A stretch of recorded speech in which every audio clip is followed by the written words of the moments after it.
ನಮಸ್ಕಾರ ಸ್ನೇಹಿತರೆ, welcome back to our tasty Yatra Kannada YouTube channel. ಹಾಗೆ ಇವತ್ತಿನ ಹೊಸ ವಿಡಿಯೋಗೆ ನಿಮ್ಮೆಲ್ಲರಿಗೂ ಸುಸ್ವಾಗತ ಸ್ನೇಹಿತರೆ. ಇವತ್ತಿನ ವಿಡಿಯೋದಲ್ಲಿ ದರ್ಶನ್ಗೆ ಎದುರಾಯಿತ ಸಂಕಷ್ಟ, ಆ 3 ಮಾಫಿ ಸಾಕ್ಷಿಗಳು, ಏನದು ಮಾಫಿ ಸಾಕ್ಷಿ, ತಪ್ಪೊಪ್ಪಿದರೆ ಜೈಲು ಶಿಕ್ಷೆ ರದ್ದಾಗುತ್ತಾ ಅಥವಾ ಕಡಿಮೆ ಆಗುತ್ತಾ, ದರ್ಶನ್ ರೇಣುಕಾಸ್ವಾಮಿ ಕೊಲೆ ಕೇಸ್ ಅಪ್ಡೇಟ್ ಏನು ಅನ್ನೋದನ್ನು ನೋಡೋಣ ಬನ್ನಿ ಸ್ನೇಹಿತರೆ. ಚಿತ್ರದುರ್ಗದ ರೇಣುಕಾಸ್ವಾಮಿ ಕೊಲೆ ಪ್ರಕರಣದಲ್ಲಿ ಇವಾಗ ಒಂದು ಮಹತ್ವದ ಬೆಳವಣಿಗೆ ಕಂಡು ಬಂದಿದೆ ಸ್ನೇಹಿತರೆ. ಅದೇನಪ್ಪ ಅಂತಂದರೆ, ಜೈಲ್ ಕಂಬಿ ಎಣಿಸಿರುವಂಥ ದರ್ಶನ್ಗೆ ಅವರ ಆಪ್ತರು, ತನ್ನ ನೆರಳಿನಂತೆ ಕಾಯುತ್ತಿರುವರು ಆಪ್ತರು, ನಾನೇ ಈ ಕೋಟೆಯ ಕಿಂಗ್, ಇವರೆಲ್ಲ ನನ್ನ ಮಂತ್ರಿಗಳು ಅಂತ ಏನು ದರ್ಶನ್ ಅಂದ್ಕೊಂಡಿದ್ರು, ಅವರೇ ಇವಾಗ ದರ್ಶನ್ಗೆ ಕೈ ಕೊಟ್ಟಿದ್ದಾರೆ, ಕಂಟಕವಾಗಿದ್ದಾರೆ ಸ್ನೇಹಿತರೆ. ಈ ಕೇಸ್ನ ಪ್ರಮುಖ ಆರೋಪಿಯಾದಂಥ A14 ಆರೋಪಿ ಪ್ರದೋಷ್ ಅವರ ಜೊತೆ ಇನ್ನಿಬ್ಬರು ಸೇರಿ ಟೋಟಲ್ 3 ಜನ ಈ ಕೇಸ್ಗೆ ಮಾಫಿ ಸಾಕ್ಷಿಯಾಗಿ ಅಪ್ರೂವರ್ ಆಗೋಕ್ಕೆ ಕೋರ್ಟ್ ಮೆಟ್ಟಿಲೇರಿದ್ದಾರೆ, ಕೋರ್ಟ್ಗೆ ಅರ್ಜಿಯನ್ನು ಸಲ್ಲಿಸಿದ್ದಾರೆ ಸ್ನೇಹಿತರೆ. ಇದರಿಂದಾಗಿ ದರ್ಶನ್ಗೆ ಒಂದಲ್ಲ ಬರೋಬ್ಬರಿ 2 ಬಾರಿ ಹೊಡೆತ ಬೀಳುತ್ತೆ. ಒಂದು ಬೇಲ್ನ ಸಮಸ್ಯೆ, ಇನ್ನೊಂದು ಶಿಕ್ಷೆಯ ಪ್ರಮಾಣ ಏನಾಗ್ಬೋದು ಅಂತೇಳಿ. ಸೊ ಮೊದಲೇ ಜೈಲ್ ಕಂಬಿ ಎಣಿಸ್ತಾ ಇರೋಂಥ ದರ್ಶನ್ಗೆ ಬೇಲ್ ಸಿಗದೆ ಜೈಲಿನಲ್ಲಿ ಒದ್ದಾಡ್ತಾ ಇರೋಂಥ ದರ್ಶನ್ಗೆ ಇದು ಒಂದು ಗಾಯದ ಮೇಲೆ ದೊಡ್ಡ ಬರೆ ಎಳೆದಂತಾಗಿದೆ. ಹಾಗಿದ್ರೆ ಯಾರಿದು ಪ್ರದೋಷ್? ಕೋರ್ಟ್ಗೆ ಅಪ್ರೂವರ್ ಆಗೋದ್ರಿಂದ, ಮಾಫಿ ಸಾಕ್ಷಿದಾರನಾಗೋದ್ರಿಂದ ದರ್ಶನ್ಗೆ ಎದುರಾಗೋ ಸಂಕಷ್ಟಗಳೇನು, ಏನದು ಆ ಮಾಫಿ ಸಾಕ್ಷಿ, ಇದ್ರ ಬಗ್ಗೆ ಕಾನೂನು ಏನು ಹೇಳುತ್ತೆ? ಅಪರಾಧಿ ಆಗಿದ್ರೂ ಕೂಡ ನಾನು ಸಾಕ್ಷಿ ಹೇಳೋಕ್ಕೆ ರೆಡಿ ಇದ್ದೀನಿ ಅಂದ ತಕ್ಷಣ ಕೋರ್ಟ್ ಇವರನ್ನ ಸುಮ್ಮನೆ ಬಿಡುತ್ತಾ, ಇವರಿಗೆ ಶಿಕ್ಷೆ ರದ್ದಾಗುತ್ತಾ ಅಥವಾ ಶಿಕ್ಷೆಯಲ್ಲಿ ಏನಾದರೂ ವಿನಾಯಿತಿ ಸಿಗುತ್ತಾ? ಇದೆಲ್ಲದರ ಬಗ್ಗೆ ಇವತ್ತಿನ ವಿಡಿಯೋದಲ್ಲಿ ಡೀಟೇಲ್ ಆಗಿ ಎಕ್ಸ್ಪ್ಲೇನ್ ಮಾಡ್ತೀನಿ ಸ್ನೇಹಿತರೆ. ಹಾಗಾಗಿ ವಿಡಿಯೋವನ್ನು ಕೊನೆ ತನಕ ಮಿಸ್ ಮಾಡದೆ ನೋಡಿ. ನಮ್ಮ ವಿಡಿಯೋ ಇಷ್ಟ ಆದರೆ ಲೈಕು, ಕಮೆಂಟು, ಶೇರ್ ಮಾಡೋದನ್ನು ಮರಿಬೇಡಿ.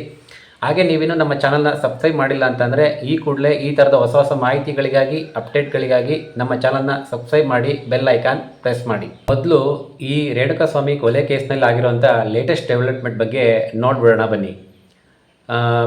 ಆಗಸ್ಟ್ 6 ಗುರುವಾರ ಬೆಂಗಳೂರಿನ 59ನೇ ಸಿವಿಲ್ ಸಿಟಿ ಸೆಷನ್ ನ್ಯಾಯಾಲಯಕ್ಕೆ ಈ ಕೇಸ್ನ ಪ್ರಮುಖ ಆರೋಪಿ ಪ್ರದೋಷ್, ದರ್ಶನ್ನ ಆಪ್ತ ಪ್ರದೋಷ್ ಬರೋಬ್ಬರಿ 11 ಪುಟಗಳ ಅರ್ಜಿಯನ್ನು ಕೋರ್ಟ್ಗೆ ಹಾಕಿದ್ದಾನೆ. ಇದೇ ಇವಾಗ ಈ ಕೇಸ್ಗೆ ಒಂದು ದೊಡ್ಡ ಟ್ವಿಸ್ಟನ್ನು ಕೊಟ್ಟಿರೋದು ಸ್ನೇಹಿತರೆ. ಏನಪ್ಪ ಅಂತಂದರೆ, ನಾನು ಈ ರೇಣುಕಾಸ್ವಾಮಿ ಕೊಲೆ ಕೇಸ್ನಲ್ಲಿ ನಡೆದಿರುವಂಥ ಸಂಪೂರ್ಣ ಪಿತೂರಿ, ಹಲ್ಲೆ, ಸಾಕ್ಷಿ ನಾಶ ಮತ್ತು ಹಣದ ವ್ಯವಹಾರ, ಇದೆಲ್ಲದರ ಬಗ್ಗೆ ಕಂಪ್ಲೀಟಾಗಿ ಸತ್ಯ ಹೇಳ್ಬಿಡ್ತೀನಿ. ನನ್ನನ್ನು ಬಿಟ್ಬಿಡಿ, ಶಿಕ್ಷೆ ಕಡಿಮೆ ಮಾಡಿ, ನನ್ನನ್ನು ಅಪ್ರೂವರನ್ನಾಗಿ ಮಾಡಿಕೊಳ್ಳಿ ಅಂತೇಳಿ ಅರ್ಜಿ ಹಾಕಿದ್ದಾನೆ. ಮೊದಲೇ ದರ್ಶನ್ಗೆ, ಡಿ ಬಾಸ್ಗೆ ಶಿಕ್ಷೆ ಕೊಡಿಸ್ಬೇಕು ಅಂತ ಫೈಟ್ ಮಾಡ್ತಿರೋ ಪೊಲೀಸ್ನವರು ಮತ್ತು ಪಬ್ಲಿಕ್ ಪ್ರಾಸಿಕ್ಯೂಟರ್ಗೆ ಇವಾಗ ಇವನು, ನಾನು ನಿಮ್ಮ ಪರವಾಗಿ ನಿಮ್ಮ ಟೀಮಲ್ಲಿ ಸೇರ್ಕೊಳ್ತೀನಿ, ಸಾಕ್ಷಿ ಹೇಳ್ತೀನಿ, ನನ್ನ ಅಪ್ರೂವರನ್ನಾಗಿ ಮಾಡ್ಕೊಳ್ಳಿ ಅಂತೇಳಿ ನಾನು ರೆಡಿ ಇದ್ದೀನಿ, ಮಾಫಿ ಸಾಕ್ಷಿದಾರನಾಗಕ್ಕೆ ಅಂತೇಳಿ ರೆಡಿ ಇದ್ದಾನೆ. ಈ ಕೇಸ್ನ ಪ್ರಮುಖ ಆರೋಪಿ A14 ಪ್ರದೋಷ್ CRP ಸೆಕ್ಷನ್ 307 ಅಡಿಯಲ್ಲಿ ಕೋರ್ಟ್ಗೆ ಮನವಿಯನ್ನು ಮಾಡಿಕೊಂಡಿದ್ದಾರೆ. ಕೋರ್ಟ್ಗೆ ಅರ್ಜಿ ಸಲ್ಲಿಸಿದ ಬೆನ್ನಲ್ಲೇ ಈ ಕೇಸ್ನ A10 ವಿನಯ್ ಮತ್ತು A8 ರವಿಶಂಕರ್ ಕೂಡ ನಾನು ಬಂದೆ, ನಾನು ಕೂಡ ಅಪ್ರೂವರ್ ಆಗ್ತೀನಿ, ನಮ್ಮನ್ನು ಕೂಡ ಮಾಫಿ ಸಾಕ್ಷಿದಾರನಾಗಿ ಮಾಡ್ಕೊಳ್ಳಿ ಅಂತೇಳಿ ಅವರು ಕೂಡ ಇವಾಗ ರೆಡಿಯಾಗಿದ್ದಾರೆ. ಕಂಪ್ಲೀಟ್ ಎಲ್ಲ ಸತ್ಯವನ್ನು ಹೇಳ್ಬಿಡ್ತೀವಿ, ನಾವು ಇದರಿಂದ ಈ ಕೇಸ್ನಿಂದ ಹೊರಗೆ ಬರ್ತೀವಿ, ಡಿ ಬಾಸ್ ಒಳಗಿರಲಿ ಅಂತೇಳಿ ಅವರು ಕೂಡ ಸಾಕ್ಷಿ ಹೇಳೋದಕ್ಕೆ ಇವಾಗ ರೆಡಿಯಾಗಿದ್ದಾರೆ ಸ್ನೇಹಿತರೆ.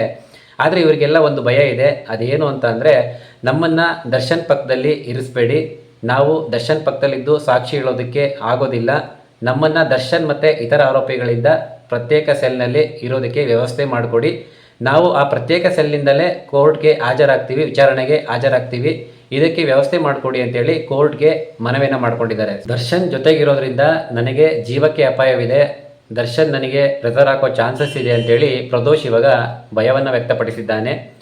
ಈ ಪ್ರದೋಷ್ ಸಲ್ಲಿಸಿದಂಥ ಮಾಫಿ ಸಾಕ್ಷಿ ಮನವಿಗೆ ಪ್ರಾಸಿಕ್ಯೂಷನ್, ಸರ್ಕಾರ ಪರ ವಕೀಲರು ಒಪ್ಪಿಗೆಯನ್ನು ಕೊಟ್ಬಿಟ್ಟಿದ್ದಾರೆ.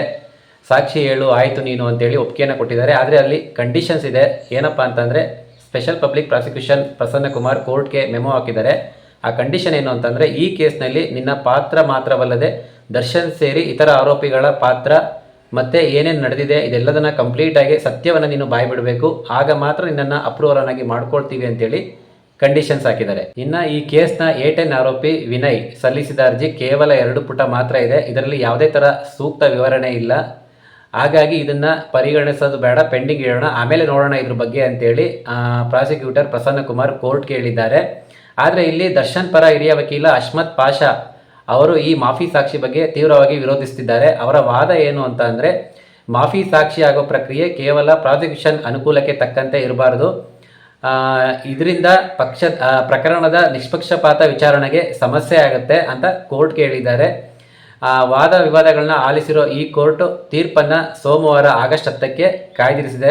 ಹಾಗಾಗಿ ನಾವೆಲ್ಲರೂ ಕೂಡ ಕಾದು ನೋಡಬೇಕಾಗಿದೆ ಸ್ನೇಹಿತರೆ, ಕೋರ್ಟ್ನ ತೀರ್ಪು ಏನು ಬರುತ್ತೆ ಅಂತ. ಹಾಗಿದ್ರೆ ಈ ಕೇಸ್ಗೆ ದೊಡ್ಡ ಟ್ವಿಸ್ಟ್ ಕೊಟ್ಟಿರೋ ಮತ್ತೆ ದರ್ಶನ್ಗೆ ಹಲವು ಸಲ ಸಂಕಷ್ಟಕ್ಕೆ ಸಿಲುಕಿಸಿರುವಂತಹ ಈ ಪ್ರದೋಷ್ ಯಾರು? ಈ ಟ್ವಿಸ್ಟ್ನಿಂದ ದರ್ಶನ್ಗೆ ಏನಾಗುತ್ತೆ? ಕೋರ್ಟ್ಗೆ ನಾವು ಅಪ್ರೂವರ್ ಆಗ್ತೀವಿ ಅಂತೇಳಿ ಅರ್ಜಿ ಸಲ್ಲಿಸಿದಂಥ ಈ ಪ್ರದೋಷ್ ಮತ್ತು ವಿನಯ್ ಇವರು ಕೇವಲ ದರ್ಶನ್ ಜೊತೆ ಇದ್ದಂಥ ಸಾಧಾರಣ ಆರೋಪಿಗಳಲ್ಲ. ಇವರು ದರ್ಶನ್ಗೆ ತುಂಬ ಆಪ್ತರು, ದರ್ಶನ್ ಜೊತೆ ನೆರಳಿನ ಥರ ಇದ್ದಂಥವರು. ಅದರಲ್ಲೂ ಪ್ರದೋಷ್ ಬಗ್ಗೆ ಹೇಳಬೇಕು ಅಂತಂದರೆ, ಈತ ವೃತ್ತಿಯಿಂದ ಸಾಫ್ಟ್ವೇರ್ ಇಂಜಿನಿಯರು, ದೊಡ್ಡ IT ಕಂಪನಿಯಲ್ಲಿ ಕೆಲಸ ಮಾಡ್ತಿದ್ದಂಥ ವ್ಯಕ್ತಿ. ಸದ್ಯಕ್ಕೆ ಈತನ ಮೇಲೆ ಪ್ರಕರಣದ ಸಾಕ್ಷ್ಯ ನಾಶದ ಆರೋಪ ಇದೆ. ಈತ ಈ ರೇಣುಕಾಸ್ವಾಮಿ ಕೊಲೆ ಆದ ನಂತರ ಡಿ ಬಾಸ್ನ ಈ ಕೇಸ್ನಿಂದ ಆಚೆ ತರಬೇಕು ಅಂತೇಳಿ ಒಂದು ದೊಡ್ಡ ಪ್ಲಾನ್ ಆಗಿತ್ತು. ಈ ಪ್ಲಾನ್ನಲ್ಲಿ ದರ್ಶನ್ ಕಡೆಯಿಂದ ಬರೋಬ್ಬರಿ 30 ಲಕ್ಷ ರೂಪಾಯಿ ಫಂಡ್ ಅರೇಂಜ್ ಆಗಿತ್ತಂತೆ. ಈ ಪ್ರದೋಷು ಈ ಹಣವನ್ನು ಈ ಪ್ರಕರಣದ ಉಳಿದ ಆರೋಪಿಗಳಿಗೆಲ್ಲ ಈ ಹಣನ ಹಂಚಿ ಪೊಲೀಸರಿಗೆ ಹೋಗಿ ಸರೆಂಡರ್ ಆಗಿ ಅಂತೇಳಿ ಡೀಲ್ ಮಾತಾಡಿದ್ದು, ಹಾಗೆ ಪ್ರಕರಣದ ಸಾಕ್ಷ್ಯಗಳನ್ನ ನಾಶ ಮಾಡಿದ್ದು ಈ ಪೊಲೀಸ್ ತನಿಖೆಯಲ್ಲಿ ಬೆಳಕಿಗೆ ಬಂದಿದೆ. ಅಷ್ಟೇ ಅಲ್ಲ, ಈ ಪ್ರದೋಷು ಈ ಪ್ರಕರಣದ ಐ ವಿಟ್ನೆಸ್ಸು, ಪ್ರತ್ಯಕ್ಷ ಸಾಕ್ಷಿ. ಬೆಂಗಳೂರಿನ RR ನಗರದ ಪಟ್ಟಣಗೆರೆ ಶೆಡ್ನಲ್ಲಿ ರೇಣುಕಾಸ್ವಾಮಿ ಕೊಲೆ ಅಮಾನುಷವಾಗಿ ಹಲ್ಲೆ ಮಾಡಿ ಕೊಲೆ ಆದಂಥ ಸ್ಥಳದಲ್ಲಿ ಅಂಥ ಸಮಯದಲ್ಲಿ ಈ ಪ್ರದೋಷ್ ಅಲ್ಲೇ ಇದ್ದು ಕಣ್ಣಾರೆ ಕಂಡಂಥ ಒಂದು ಪ್ರಮುಖ ವಿಟ್ನೆಸ್ ಆಗಿದ್ದಾನೆ ಈ ಪ್ರದೋಷು. ಅಷ್ಟೇ ಅಲ್ಲ, ಸಾಕು ಬಿಡಿ ಡಿ ಬಾಸ್ ಹೊಡೆದಿದ್ದು ಜಾಸ್ತಿ ಆಯಿತು ಅಂತ ಅಂದರೂ ಕೂಡ ಅಲ್ಲೇ ಮುಂದುವರೆದಿತ್ತು ಅಂತೇಳಿ ಇದೇ ಪ್ರದೋಷು ಪೊಲೀಸ್ ಹತ್ರ ಹೇಳಿಕೆಯನ್ನು ಕೊಟ್ಟಿದ್ದಾನೆ. ಚಾರ್ಜ್ ಶೀಟ್ನಲ್ಲಿ ಪೊಲೀಸ್ನವರು ಇದನ್ನೇ ಉಲ್ಲೇಖ ಮಾಡಿರೋದು. ಅಷ್ಟೇ ಅಲ್ಲ, ಈ ಒಂದು ಪ್ರಕರಣದ ಲಾಜಿಸ್ಟಿಕ್ ಸಪೋರ್ಟ್ನಲ್ಲಿ ಈತನ ಪಾತ್ರ ದೊಡ್ಡದಿದೆ ಅಂತ ಹೇಳಿದ್ದಾರೆ.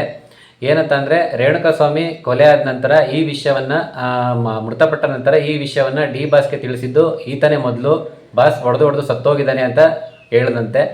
ಅಷ್ಟೇ ಅಲ್ಲ, ಈ ಪಟ್ಟಣಗೆರೆ RR ನಗರದ ಪಟ್ಟಣಗೆರೆ ಶೆಡ್ಗೆ ದರ್ಶನ್ನ ಗೆಳತಿ ನಟಿ ಪವಿತ್ರ ಗೌಡರನ್ನ ಕರೆತಂದು ಕೂಡ ಈತನೇ.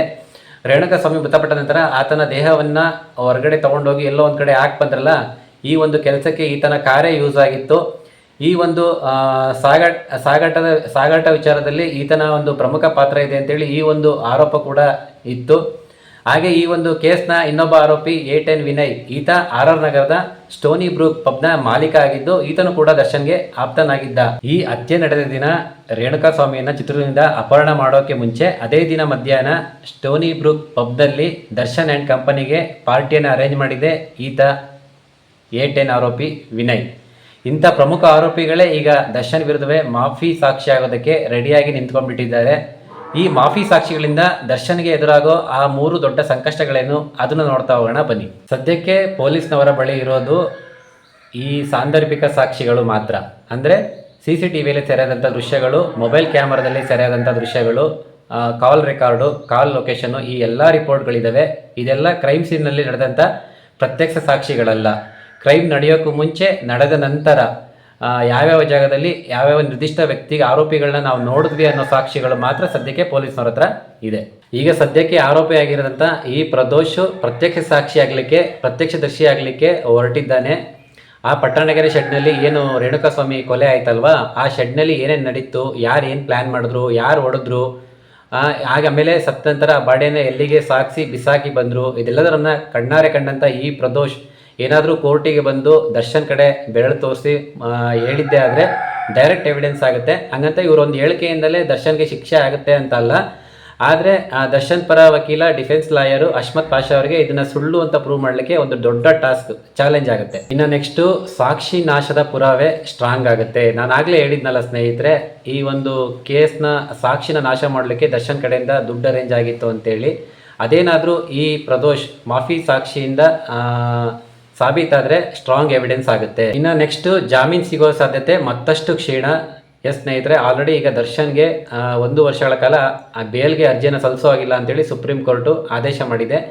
ಈಗ ಈ ಮಾಫಿ ಸಾಕ್ಷಿಯಿಂದಾಗಿ ದರ್ಶನ್ಗೆ ಮುಂದೆ ಮತ್ತೆ ಬೇಲ್ ಸಿಗುವಂಥ ಚಾನ್ಸಸ್ ತುಂಬ ಕಷ್ಟ ಇದೆ ಅನ್ನೋ ಲೆಕ್ಕಾಚಾರ ಇದೆ. ಯಾಕಂದರೆ ಈಗ ಸ್ವತಃ ಆರೋಪಿಗಳೇ ಅಪ್ರೂವರ್ ಆದಾಗ CRP ಸೆಕ್ಷನ್ 164 ಅಡಿಯಲ್ಲಿ ಅವರ ಸ್ಟೇಟ್ಮೆಂಟ್ಗಳು ರೆಕಾರ್ಡ್ ಆಗುತ್ತೆ.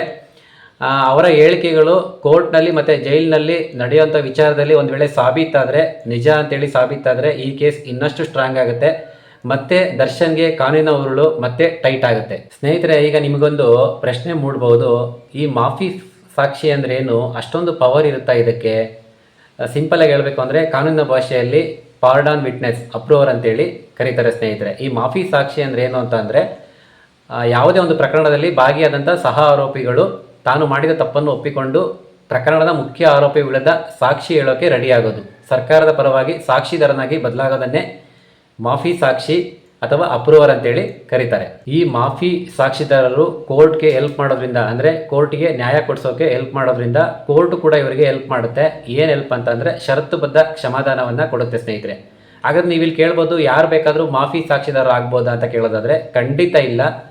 ಸೊ ಎಕ್ಸಾಂಪಲ್ ಹೇಳಬೇಕು ಅಂದರೆ, ಪ್ರಕರಣದ ಮುಖ್ಯ ಆರೋಪಿ ಜೊತೆ ಯಾರು ಸಪೋರ್ಟ್ ಮಾಡಿರ್ತಾರೋ, ಸಹಕಾರ ಮಾಡಿರ್ತಾರೋ ಅಂಥ ಸಹ ಆರೋಪಿಗಳಿಗೆ ಮಾತ್ರ ಇದರಲ್ಲಿ ಅವಕಾಶ ಇರುತ್ತೆ. CRPC ಸೆಕ್ಷನ್ 307 ಮತ್ತು 306 ಅಡಿಯಲ್ಲಿ ಇದಕ್ಕೆ ಅವಕಾಶ ಮಾಡಿಕೊಡಲಾಗುತ್ತೆ. ಈಗ ಸದ್ಯಕ್ಕೆ ಪ್ರದೋಷ್ ಅಪ್ರೂವರ್ ಆಗೋದಕ್ಕೆ, ಮಾಫಿ ಸಾಕ್ಷಿದಾರನಾಗಕ್ಕೆ ಕೋರ್ಟ್ಗೆ ಅರ್ಜಿಯನ್ನು ಸಲ್ಲಿಸಿದ್ದಾನೆ, ಮನವಿಯನ್ನು ಮಾಡ್ಕೊಂಡಿದ್ದಾನೆ.